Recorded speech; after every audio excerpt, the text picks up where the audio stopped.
Puji nama Tuhan. Shalom jemaat dikasih Tuhan. Shalom. Shalom. Pagi hari ini kita bersyukur kepada Tuhan. Amin. Mari Bapak Ibu dikasih Tuhan, sebelum kita mulai ibadah kita satukan hati, kita mau berdoa. Kami bersyukur Tuhan pagi hari ini buat kebaikan-Mu dalam kehidupan kami Bapa. Kami sungguh bersyukur Tuhan atas kasih setia-Mu yang melimpah dalam kehidupan kami Tuhan. Tuhan, kami percaya Tuhan Yesus, Engkau akan mencurahkan Roh Kudus-Mu atas setiap kami Tuhan. Dan Roh Kudus-Mu yang akan menuntun kehidupan kami Bapa dalam setiap langkah kami Tuhan. Bapa, terima kasih buat pagi hari ini. Engkau membuktikan bahwa Engkau Allah yang hidup dan Engkau naik ke surga. Terima kasih Tuhan Yesus, terima kasih Roh Kudus. Biarlah setiap pujian kami Tuhan naikkan pagi-Mu pada pagi hari ini Tuhan Yesus. Dimuliakan nama-Mu Tuhan, ditinggikanlah Engkau atas setiap puji-pujian kami Tuhan Yesus. Setiap kami umat-Mu Tuhan datang dengan sendak, dengan kerendahan hati kami Tuhan. Kami menaikkan syukur kami. Terima kasih Bapa. Terpuji nama-Mu Tuhan pagi hari ini. Di dalam nama Yesus kami berdoa dan mengucap syukur. Haleluya. Amin. Berikan tepuk tangan buat Tuhan Yesus. Haleluya. Tuhan akan mencurahkan roh-Nya atas kehidupan kita. Amin. Haleluya. Mari kita sama-sama tepuk tangan jemaat yang di Tuhan, yang di rumah-rumah, bahkan dimanapun kita memuji Tuhan Yesus.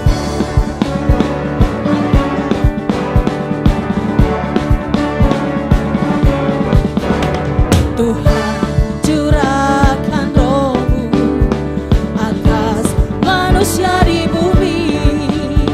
Biar anak-anak-Mu menyampaikan nubuatan, mimpi dan penglihatan, nyatakan isi hati-Mu.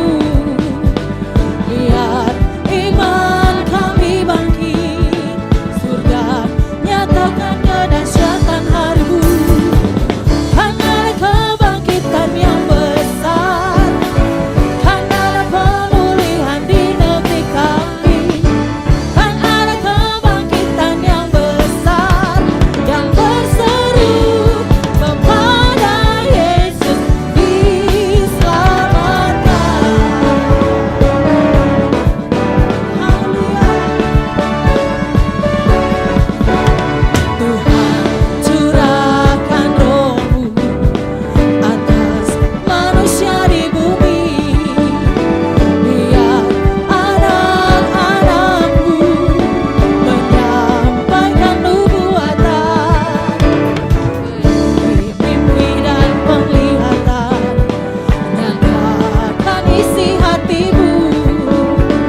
Biar iman kami bangkit, surga nyatakan kedahsyatan hari-Mu.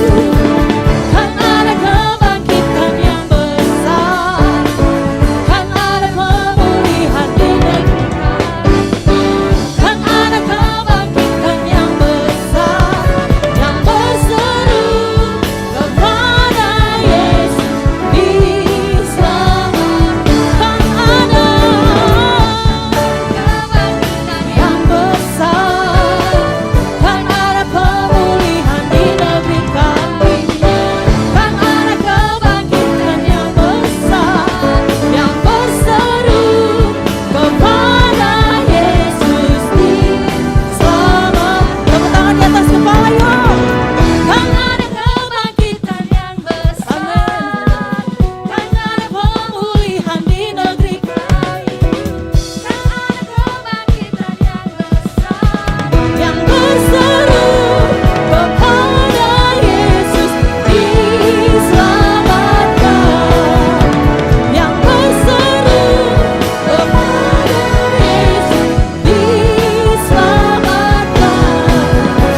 Yang berseru kepada Yesus diselamatkan.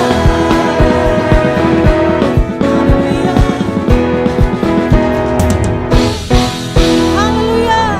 Berikan tepuk tangan buat Tuhan Yesus, karena Tuhan Yesus mencurahkan roh-Nya atas kita. Amin. Haleluya. Terima kasih Tuhan Yesus. Terima kasih buat kebaikan-Mu Tuhan. Terima kasih buat roh-Mu yang manis. Terima kasih Tuhan. Haleluya Yesus. Ya Roh Kudus, ku haus padamu.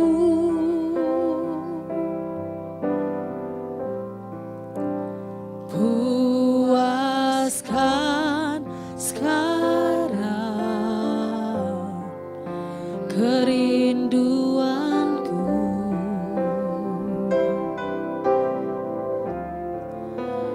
Ya Roh Kudus, Kau menuntunku.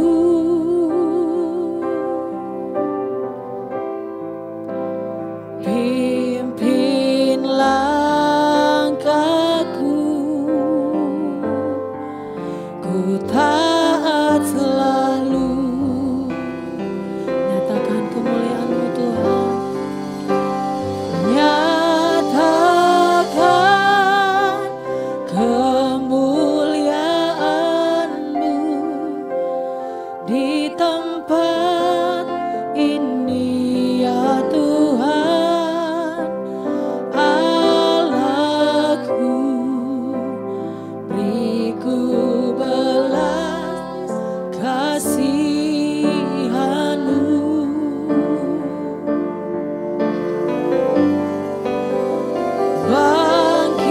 Bangkitkan roh-Mu di dalamku. Nyatakan kuasa nama-Mu. Yesuslah Tuhan. Yesuslah Tuhan. Yesuslah Tuhan bagi semua bangsa.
Biarlah bangkitkan roh kami ya Tuhan.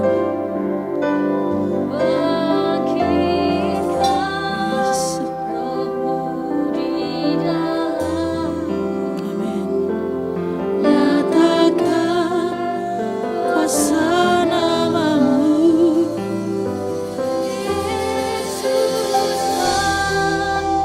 Yesuslah Tuhan. Yesuslah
kasih Tuhan.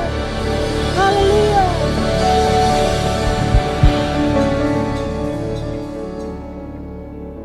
Baik jemaat yang kasih Tuhan, kita akan sama-sama mendeklarasikan arti Pentakosta ketiga. Tuhan Yesus memberkati. Pentakosta ketiga. 1. Pentakosta ketiga adalah pencurahan Roh Kudus yang dahsyat di zaman ini, melebihi yang terjadi di Azusa Street. 2. Pentakosta ketiga akan mengakibatkan penuaian jiwa yang terbesar dan yang terakhir sebelum Tuhan Yesus datang kembali. 3. Pentakosta ketiga akan membangkitkan generasi Yeremia, yaitu anak-anak muda yang dipenuhi Roh Kudus, cinta mati-matian kepada Tuhan Yesus, tidak kompromi terhadap dosa, dan akan bergerak untuk memenangkan jiwa. 4. Pentakosta ketiga lahir di Indonesia dan bergerak ke bangsa-bangsa. Gerakan ini dari timur ke barat dan akan kembali ke Yerusalem. 5. Pentakosta ketiga akan memberikan kuasa untuk menyelesaikan amanat agung, dan setelah itu Tuhan Yesus datang kembali.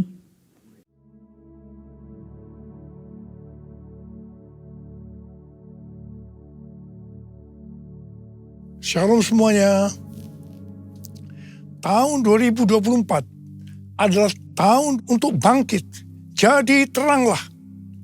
Yesaya 60 ayat 2 dan 3 berkata, sebab sesungguhnya kegelapan menutupi bumi dan kekelaman menutupi bangsa-bangsa, tetapi terang Tuhan terbit atasmu dan kemuliaannya menjadi nyata atasmu.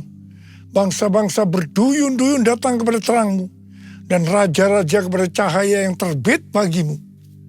Hari-hari ini Pentakosta ketiga sedang turun.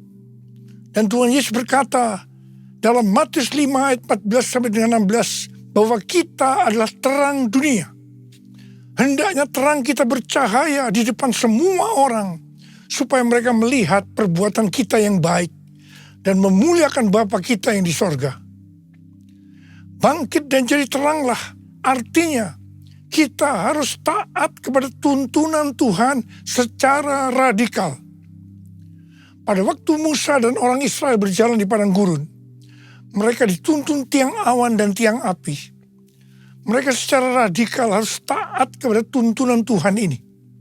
Kalau tiang awan dan tiang api itu berhenti, mereka juga berhenti dan berkemah. Kalau tiang awan dan tiang api itu naik, maka mereka juga bergerak.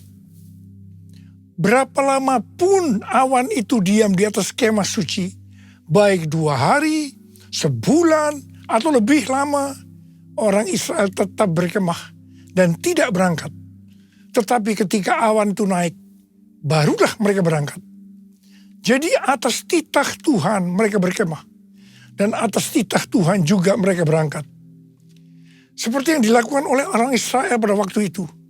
Maka Tuhan menghendaki agar kita harus taat secara radikal terhadap tuntunan Tuhan. Dalam menyelesaikan amanat agung sampai dengan tahun 2033, Tuhan memberikan pengertian bahwa kita saat ini seperti orang-orang Israel yang dipimpin oleh Yosua untuk memasuki tanah perjanjian. Pada waktu itu mereka akan melalui jalan yang belum pernah mereka lalui sebelumnya. Karena itu mereka harus mengikuti tabut Allah. Kita pun saat ini sedang berjalan melalui jalan yang belum pernah kita lalui sebelumnya. Pintu sudah dibuka oleh Tuhan. Tetapi jalan yang di depan kita belum pernah dilalui sebelumnya. Karena itu kita harus mengikuti tuntunan Tuhan secara radikal. Katakan amin. Orang Israel harus mengikuti tabut Allah dengan jarak kira-kira 2000 hasta. Sekitar 914 meter. Tidak boleh terlalu dekat, juga tidak boleh terlalu jauh. Supaya mereka tidak kehilangan arah dan tidak tahu jalan yang harus dilalui. Begitu juga dengan kita dalam mengikuti tuntunan Tuhan. Tidak boleh terlalu dekat dan juga tidak boleh terlalu jauh. Pengertian tentang terlalu dekat dan terlalu jauh dari tuntunan Tuhan terdapat dalam Pengkhotbah 7 ayat 16 dan 17 yang berkata, "Janganlah terlalu saleh. Janganlah perilakumu terlalu berhikmat. Mengapa engkau akan membinasakan dirimu sendiri? Janganlah terlalu fasik. Janganlah bodoh. Mengapa engkau mau mati sebelum waktumu?" Jadi di sini jelas bahwa kita harus memperhatikan dengan seksama agar kita tidak terlalu dekat dan juga tidak terlalu jauh dari tuntunan Tuhan. Karena akibatnya bisa fatal. Terlalu dekat di sini artinya terlalu saleh. Perilaku yang terlalu berhikmat. Pengertian ini harus dihubungkan dengan Amsal 3 ayat 7 yang berkata, "Janganlah engkau menganggap dirimu sendiri bijak.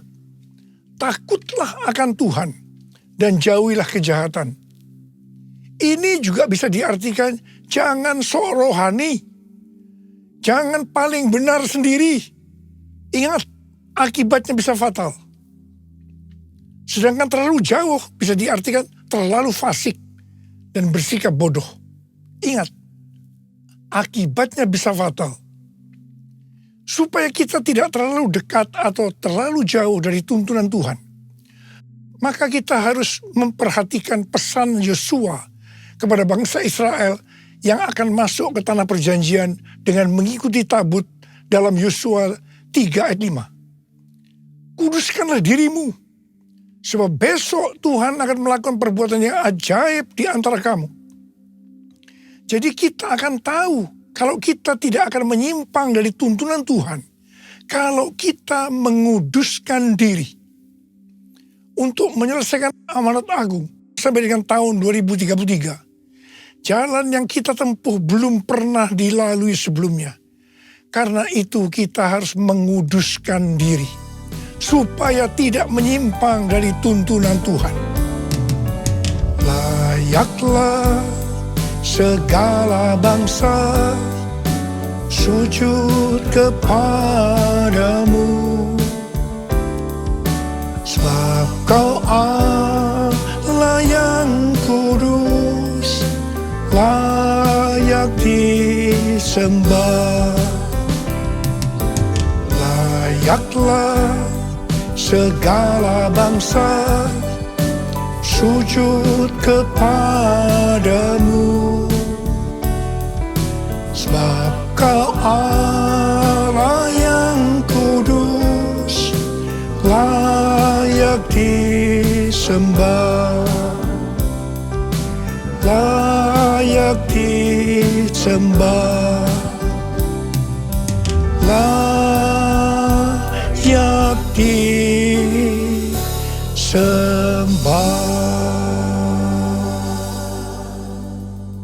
Sekarang mari kita akan melihat tuntunan dari Tuhan. Bangkit dan jadi teranglah, itu artinya kita harus menyelesaikan amanat agung.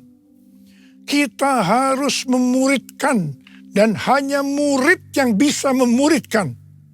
Karena itu kita harus menjadi murid Tuhan Yesus. Untuk bisa bangkit dan jadi teranglah, yang artinya menjadi murid, maka kita harus mengalami proses pemurnian dan pembentukan yang dilakukan oleh Tuhan sendiri. Pada akhir tahun 2023, Tuhan berbicara kepada saya melalui Maliaki 3 ayat 1 sampai dengan 4. Yang berkata demikian, lihat, aku menyuruh utusanku agar ia mempersiapkan jalan di hadapanku.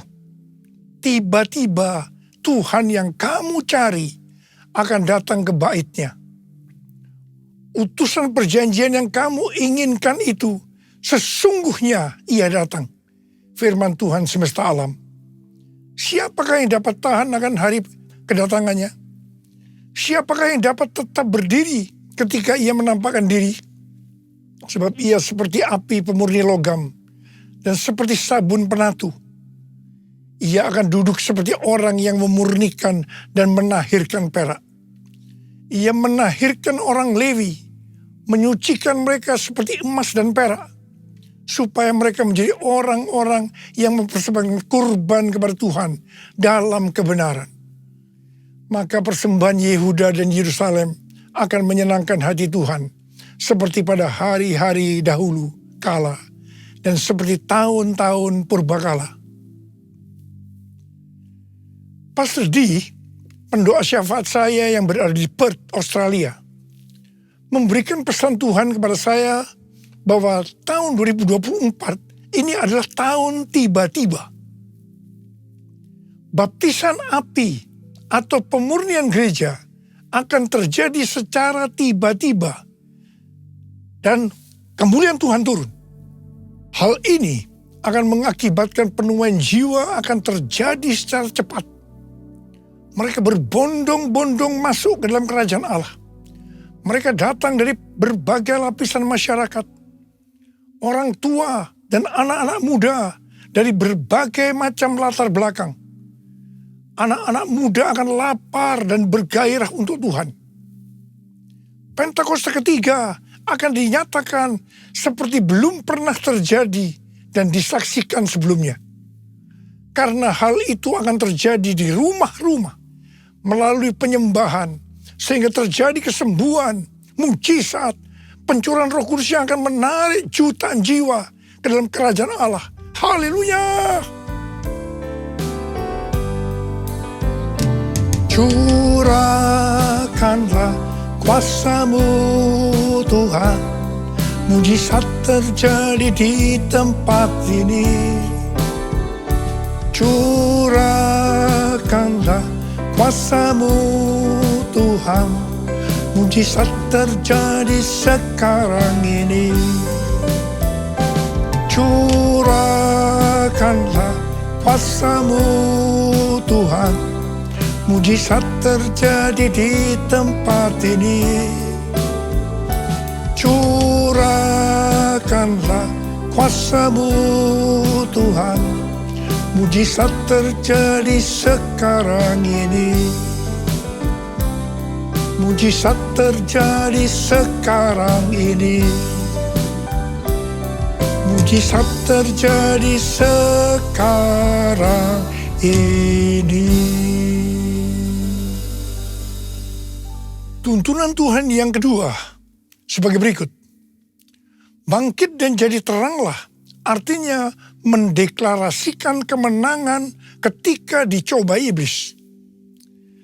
Judul perikop Matius 4 ayat 1-11 adalah Yesus dicobai di padang gurun.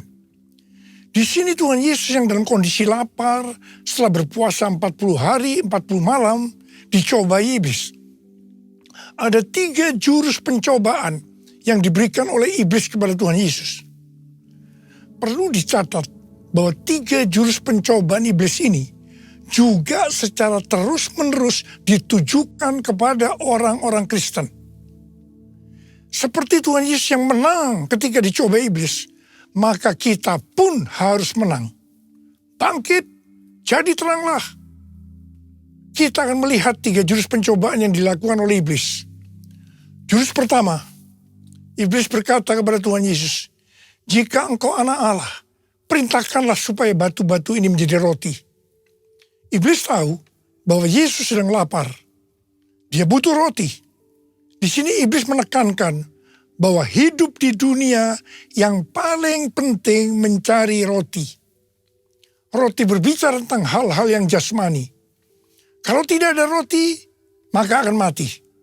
Karena itu cari roti dengan segala macam cara kalau perlu. Tetapi apa jawab Tuhan Yesus? Ada tertulis, manusia hidup bukan dari roti saja, tetapi dari setiap firman yang keluar dari mulut Allah.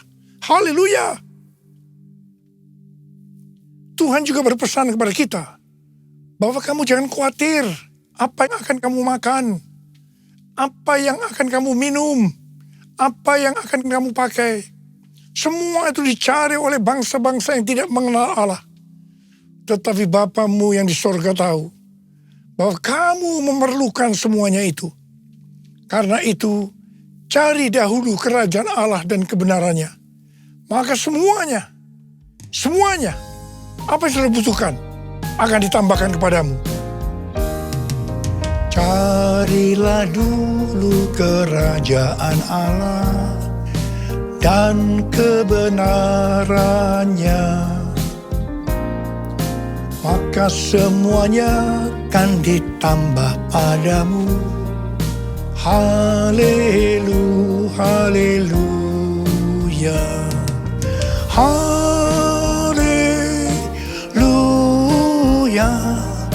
haleluya, haleluya, haleluya,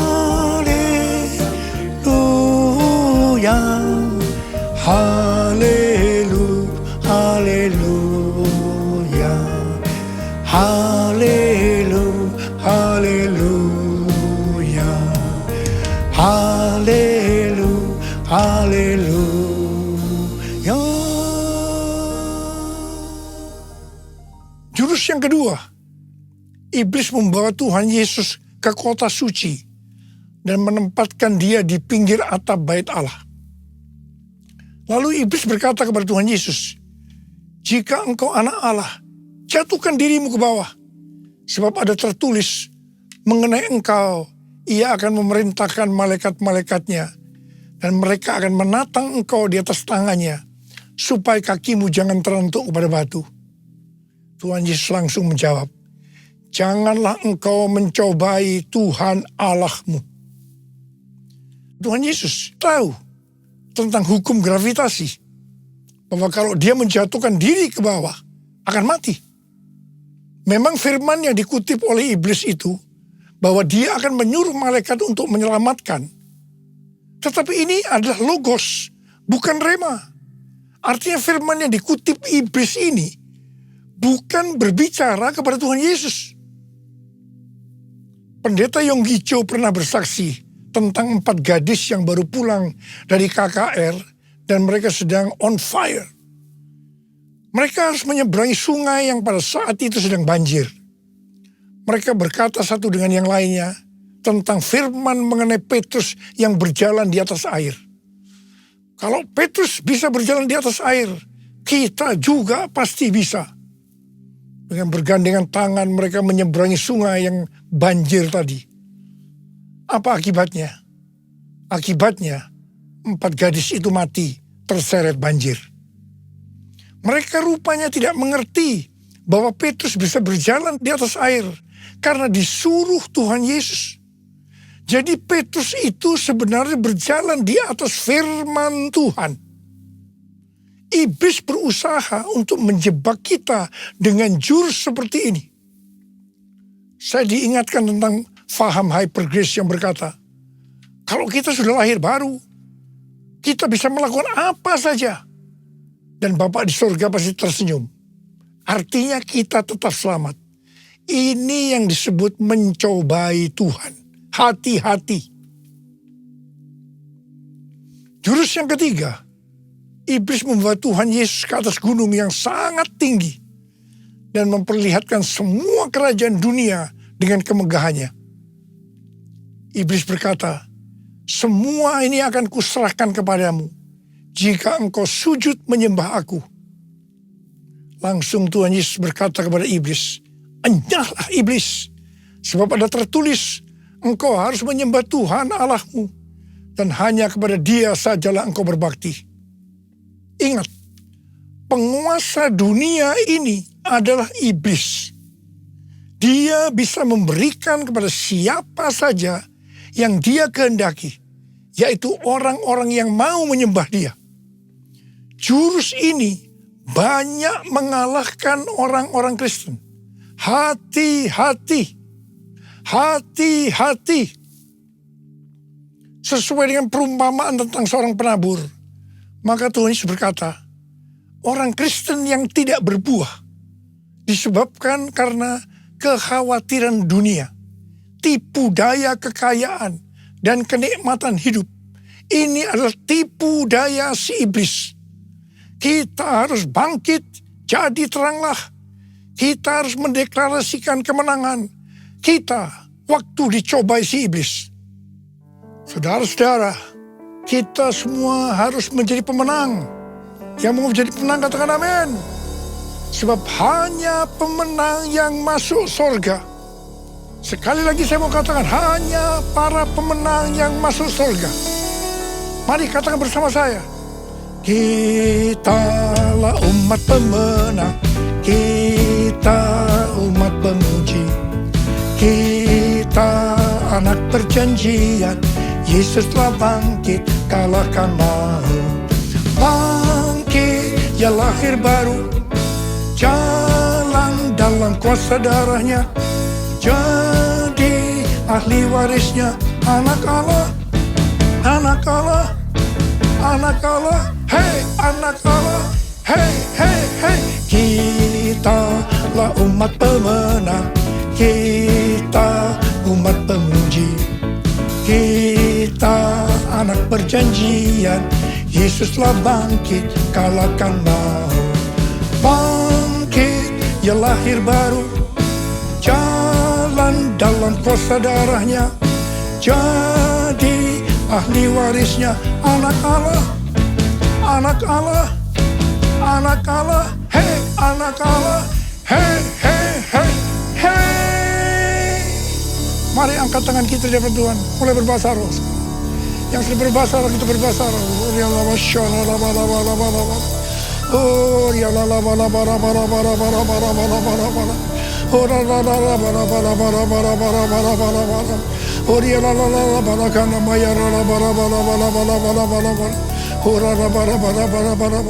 Hamba berdoa buat anak-anak-Mu saat ini ya Tuhan. Jadikan kami sebagai umat pemenang. Jadikan kami sebagai umat pemenang. Urapi kami ya Tuhan. Urapi kami. Urapan Tuhan turun atas-Mu. Terima, terima, terima, terima, terima. Terima, terima, terima, terima, terima. Dalam nama Yesus. Dalam nama Yesus. Haleluya. Amin. Saudara-saudara, kita akan masuk dalam perjamuan kudus. Kita akan mengingat ayat ini. Sebab setiap kali kamu makan roti ini dan minum cawan ini, kamu memberitakan kematian Tuhan sampai Ia datang. Perjamuan kudus adalah perjamuan Tuhan Yesus sendiri. Setiap kali kita masuk dalam perjamuan kudus, Tuhan Yesus selalu berkata, biarlah ini menjadi peringatan akan aku. Peringatan akan aku. Karena itu mari arahkan hati kita kepada kebaikan Tuhan. Kita akan mengingat kebaikan Tuhan. Supaya kita lebih mengasihi Tuhan Yesus. Kita lebih mengasihi satu dengan yang lain. Mari tundukkan kepala. Bapa, siapakah kami sebelum kami mengenal Engkau? Kami semua orang berdosa. Upah dosa adalah maut, mati. Tapi Engkau yang tidak berdosa telah dijadikan dosa oleh karena kami. Engkau harus turun dari surga mulia, mati ganti kami dengan penderitaan yang luar biasa. Sungguh kalau kami pikirkan betapa baiknya Engkau Tuhan. Kau jadikan kami sebagai anak-anak-Mu. Engkau berkati, Engkau tuntun kami, Engkau tegur juga kalau kami salah. Itu Engkau ya Aba, itu Engkau ya Aba. Terima kasih buat kebaikan-Mu selama ini buat kami semua. Terima kasih, terima kasih, terima kasih. Tuhan akan memberkati kita semua melalui perjamuan kudus. Tapi Tuhan mau kita makan dan minum dengan cara yang benar. Karena itu masing-masing introspeksi. Lihat keadaan dirimu masing-masing. Jangan menyimpan dosa. Kalau ada dosa yang Tuhan ingatkan saat ini, langsung minta ampun. Langsung minta ampun. Ampuni kami Tuhan. Ampuni saya Tuhan. Ampuni saya. Ampuni saya. Tuhan, Kau melihat anak-anak-Mu sedang minta ampun padamu. Layakkan kami untuk masuk dalam perjamuan kudus. Dan Kau akan memberikan berkat yang luar biasa buat kami semua. Terima kasih. Kami akan masuk dalam perjamuan kudus dengan hati yang penuh ucapan syukur. Dalam nama Yesus kami berdoa. Amin. Sekarang mari angkat roti di tangan kanan kita tinggi-tinggi. Sebab apa yang telah kuteruskan kepadamu telah aku terima dari Tuhan. Yaitu bahwa Tuhan Yesus pada malam waktu ia diserahkan mengambil roti. Dan sesudah itu ia mengucap syukur atasnya. Ia memecah-mecahkannya dan berkata, inilah tubuhku yang diserahkan bagi kamu. Perbuatlah ini menjadi peringatan akan aku. Saya dikasih Tuhan.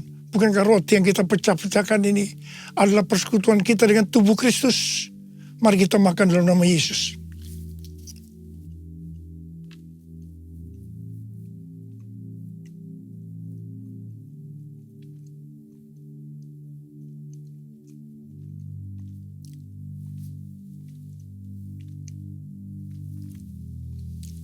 Mari angkat cawan di tangan kanan kita tinggi-tinggi. Demikian juga ia mengambil cawan sesudah makan lalu berkata, cawan ini adalah perjanjian baru yang dimeteraikan oleh darahku.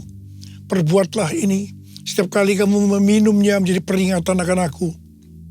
Saudara kasih Tuhan, bukankah cawan pengucapan syukur yang atasnya kita ucapkan syukur adalah persekutuan kita dengan darah Yesus. Mari kita minum dalam nama Yesus.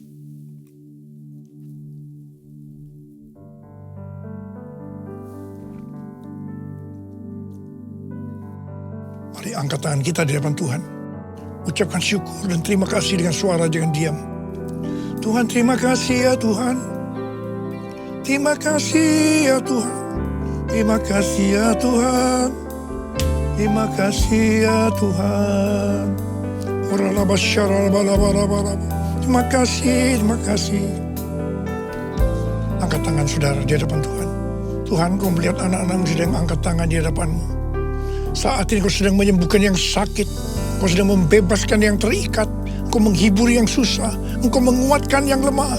Terima kasih, terima kasih. Terima kesembuhan, terima kesembuhan. Terima kelepasan, terima. Tuhan, terima kasih. Tuhan, terima kasih. Terima kasih ya Tuhan. Terima kasih Yesusku. Terima kasih Yesusku. Puji syukur hanya bagi Tuhanku. Terima kasih Yesusku. Terima kasih Yesusku. Puji syukur hanya bagi Tuhanku. Terima kasih Yesusku. Terima kasih Yesusku. Puji syukur hanya bagi Tuhanku. Terima kasih Yesusku. Terima kasih Yesusku. Puji syukur hanya bagi Tuhanku. Puji syukur hanya bagi Tuhanku. Puji syukur hanya bagi Tuhanku.